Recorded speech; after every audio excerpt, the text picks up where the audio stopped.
किनारे धर्मस्थान नामक एक नगर था। उसी नगर में गणाधिप नाम का राजा राज करता था। उसी में केशव नाम का एक ब्राह्मण भी रहता था। ब्राह्मण यमुना के तीर पर जप तप किया करता था। उसके एक लड़की थी जिसका नाम मालती था। वह बड़ी रूपवती थी। जब वह ब्याह के योग्य हुई तो उसके माता पिता और भाई को चिंता हुई। संयोग से एक दिन जब ब्राह्मण अपने किसी यजमान की बारात में गया था और भाई पढ़ने गया था, तभी उनके घर में एक ब्राह्मण का लड़का आया। लड़की की मां ने उसके रूप और गुणों को देखकर उससे कहा कि मैं तुमसे अपनी लड़की का ब्याह करूंगी। होनहार की बात कि उधर ब्राह्मण पिता को भी एक दूसरा लड़का मिल गया और उसने उस लड़के को भी यही वचन दे दिया।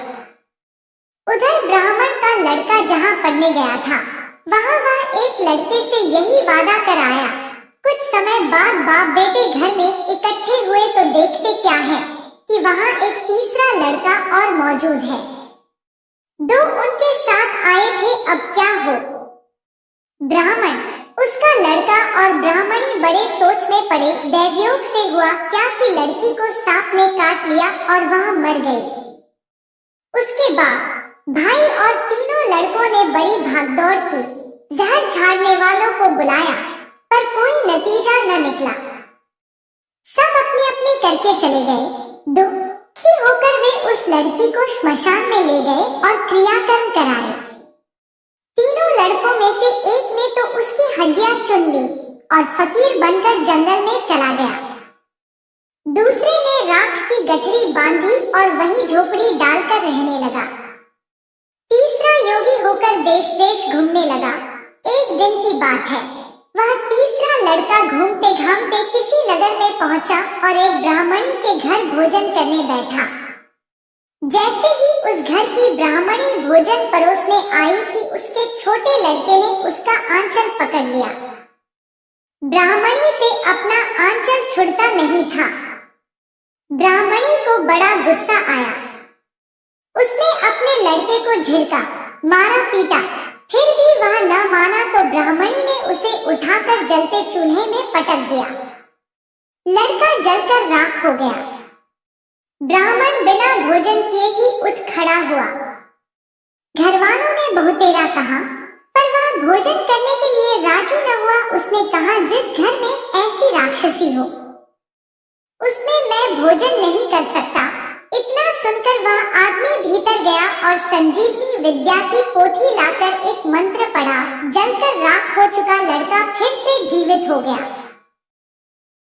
यह देखकर ब्राह्मण सोचने लगा कि अगर यह पोथी मेरे हाथ पड़ जाए तो मैं भी उस लड़की को फिर से जिला सकता हूँ। इसके बाद उसने भोजन किया और वहीं ठहर गया।